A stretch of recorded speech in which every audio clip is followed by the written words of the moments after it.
चलिए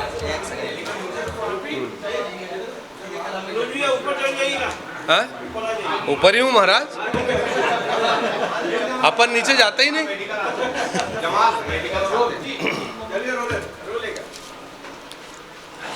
जो मदिरा का विक्रय होता था उससे संबंधित मैंने सवाल पूछा था कि जो खाली खोखे जो डब्बे होते हैं उनके विक्रय की क्या प्रक्रिया है और कैसे बेचा गया। इस पे जो जानकारी आई है तो एक स्पष्ट संकेत दिख रहा है कि न सिर्फ शराब में, बाकी गड़बड़ झाला करने में इन डब्बों और खोखों को भी नहीं छोड़ा गया है। जहाँ पर ये प्रति किलोग्राम 76 रुपये किलो में भी बिका है और कहीं कहीं ये जो कीमत है वो बहुत कम हो गई है, 11 रुपये 98 पैसे तक बिका है।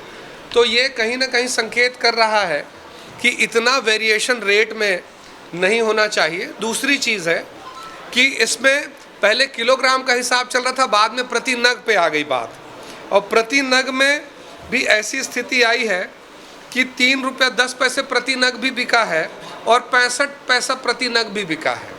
तो कहीं ना कहीं इस विषय में ये स्पष्ट होता है कि शराब के डब्बे और खोखों में भी बड़ा घोटाला पिछले दिनों में हुआ है, ये ऐसा प्रतीत होता है इसमें से।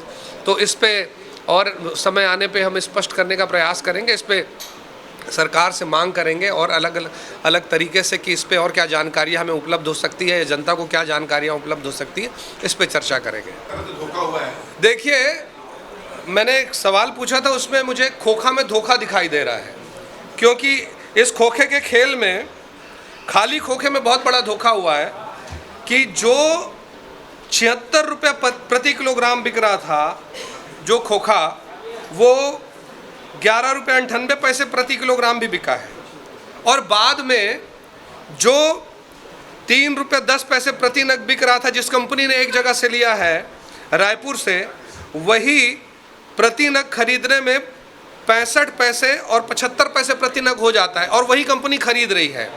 तो ये कहीं ना कहीं इस बात को इंगित कर रहा है कि बहुत कुछ मिली भगत रही होगी बहुत सारे कॉन्ट्रैक्टर्स के साथ। दो स्थानों पे टेंडर नहीं हो पाया था, और टेंडर नहीं हो पाने के कारण बाज़ार मूल्य में उसे बेचा गया। यह बाज़ार मूल्य कौन तय करता है और किस दर से इन खोखों को खरीदा गया और बेचा गया, इस पे मुझे लगता है गहन और गहरी जांच की ज़रूरत है। इस विषय पे मैं माननीय मंत्री जी को निवेदन करूंगा कि इस पे और जांच की जाए, और ऐसे में जो दोषी अधिकारी हैं उन पे कार्रवाई की जाए। मैंने तारांकित प्रश्न पूछा था, लेकिन ये मुझे लिखित में जवाब आया है, तो मुझे इस खोखे में बहुत बड़े धोखे का अंदेशा हो रहा है, और इस पे आगे कार्रवाई के लिए मैं सरकार से मांग करूंगा।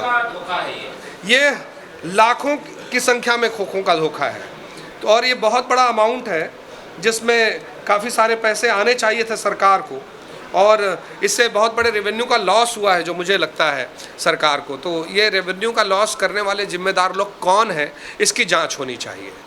धन्यवाद।